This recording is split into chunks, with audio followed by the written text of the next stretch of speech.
Hey buddies, welcome to Python for Toddlers Advanced series.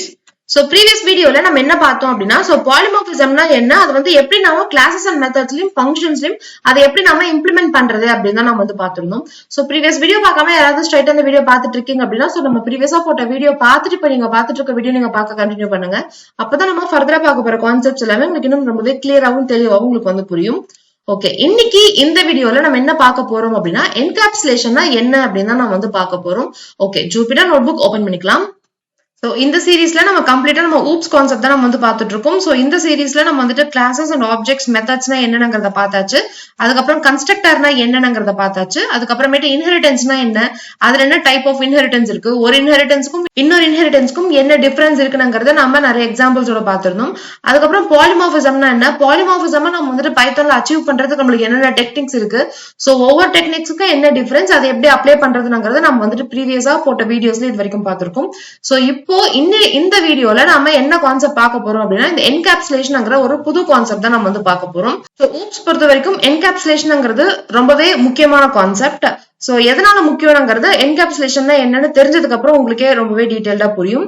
So first encapsulation என்னங்கறத நம்ம வந்து பார்க்கலாம். So என்கேப்சுலேஷனா ஜெனரலா என்ன சொல்லுவாங்க அப்படின்னா ராப்பிங் அப் ஆஃப் டேட்டா அப்படின்னு சொல்லுவாங்க.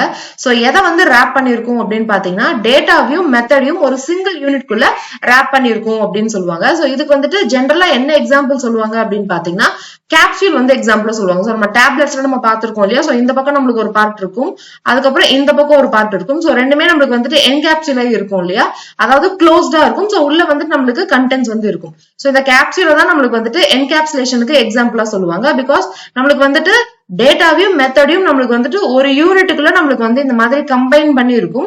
சோ அதனால நம்மளுக்கு எப்பயுமே நம்மளுக்கு என்கேப்சுலேஷன் என்னன்னு பார்த்தோம்னா இந்த மாதிரி கேப்சூலோட நம்மளுக்கு வந்துட்டு ரிலேட் பண்ணி சொல்லியிருப்பாங்க.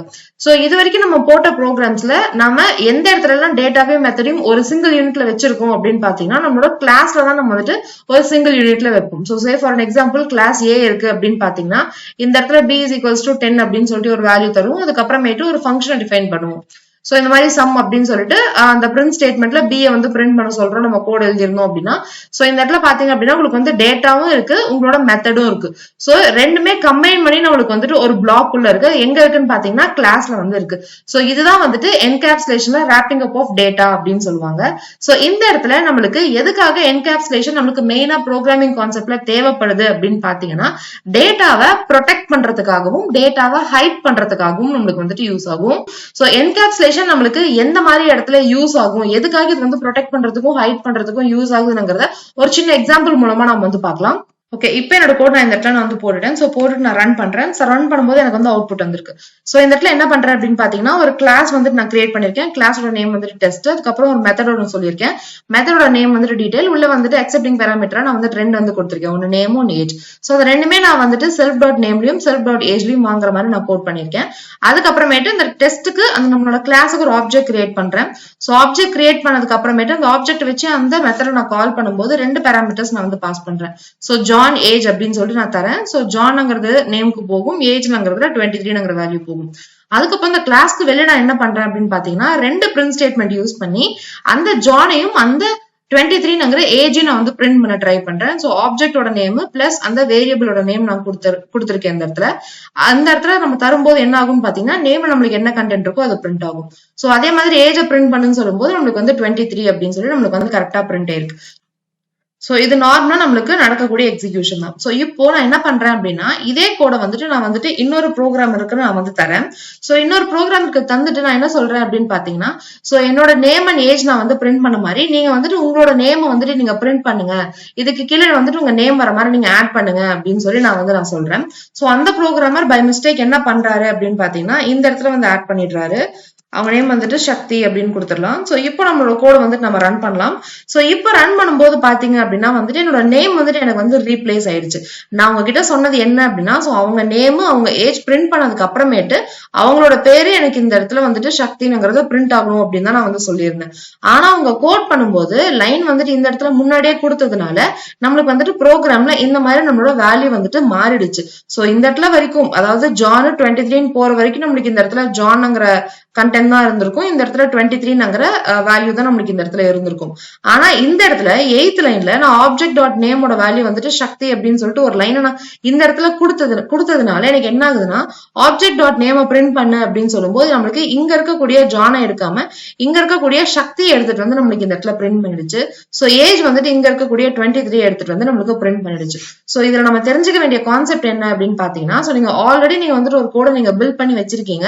சோ இன்னொருத்தங்க கிட்ட கொடுத்து நீங்க அந்த கோடை இன்னும் ஃபர்தரா ஆட் பண்ணுங்க அப்படின்னு சொன்னீங்கன்னா, பை மிஸ்டேக் அவங்க இந்த மாதிரி ஒரு லைன் ஏதாவது ஒன்னு இன்சர்ட் பண்ணிட்டாங்க அப்படின்னா நீங்க ஆல்ரெடி போட்டிருக்க கோட் அதை வந்துட்டு ஸ்பாயில் பண்றதுக்கு நிறையவே சான்சஸ் இருக்கு. சோ இந்த இடத்துல நம்மளுக்கு என்ன மாதிரி ஒரு ப்ரொடெக்ஷன் தேவைப்படுது அப்படின்னா, சோ யார் நினைச்சாலுமே இந்த இடத்துல ஜான்ங்கிற நேம் வந்துட்டு இந்த இடத்துல நேமுக்கு போகுது அப்படின்னா இந்த நேம் தான் நம்மளுக்கு வந்து இந்த இடத்துல பிரிண்ட் ஆகணும். சோ கோட் வந்துட்டு யார் எப்படி மாடிஃபை பண்ணாலுமே நம்மளுக்கு இந்த அவுட்புட் வந்து மாறக்கூடாது. சோ நேம் வந்துட்டு ஜான் தான் வரணும், ஏஜ் வந்துட்டு 23 தான் வரணும். சோ இந்த மாதிரி சோ அந்த டேட்டாவை ப்ரொடெக்ட் பண்றதுக்கு தான் நம்மளுக்கு வந்துட்டு இந்த என்கேப்சுலேஷன் வந்து நம்மளுக்கு ரொம்பவே யூஸ்ஃபுல்லா இருக்கும். சோ இப்ப பாத்தீங்கன்னா முன்னாடி கோட் நம்மளுக்கு கரெக்டா ரன் ஆகுது.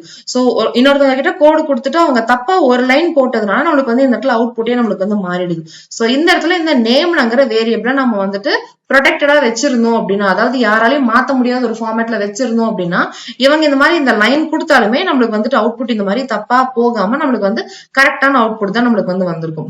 சோ இந்த ப்ராப்ளமா ஓவர் கம் பண்றதுக்காக தான் நம்மளுக்கு வந்துட்டு என்கேப்சுலேஷன் வந்துட்டு யூஸ் ஆகுது. சோ என்கேப்சுலேஷன் இதை எப்படி நம்மளால அச்சீவ் பண்ண முடியும் அப்படின்னு பாத்தீங்கன்னா, அதுல வந்துட்டு ஆக்சஸ் ஸ்பெசிஃபையர்ஸ் அப்படின்னு சொல்லுவாங்க.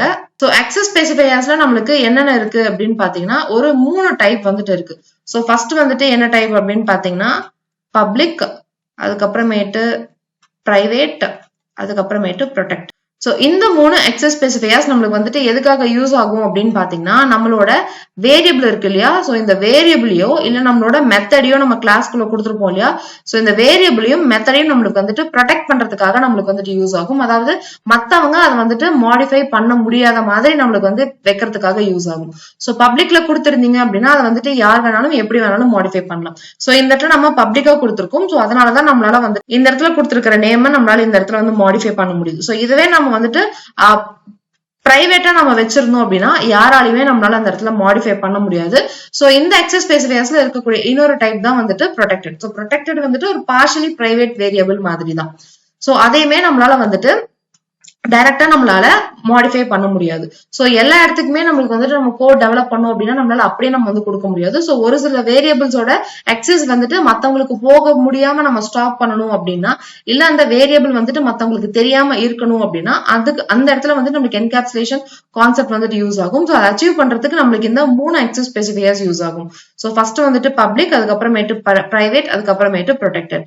சோ நம்மளோட ஃபர்தர் வீடியோஸ்ல நம்ம வந்துட்டு பப்ளிக் மெம்பர்னா என்ன, பிரைவேட் மெம்பர்னா என்ன, ப்ரொடெக்டட் மெம்பர்னா என்ன, சோ அது எல்லாத்தையும் வச்சுட்டு எப்படி கோட் பண்றதுங்கிறத நம்ம வந்துட்டு நம்மளோட ஃபர்தர் வீடியோஸ்ல நம்ம வந்து பார்க்கலாம். சோ என்கேப்சுலேஷன்ல பார்ட் 1 வீடியோ மட்டும் பார்த்தோம் அப்படின்னா நம்மளுக்கு வந்துட்டு என்கேப்சுலேஷன் என்னங்கிறது மட்டும் தான் தெரியும். சோ அதை எப்படி இம்ப்ளிமெண்ட் பண்றதுங்கிறது நம்மளுக்கு புரியாது.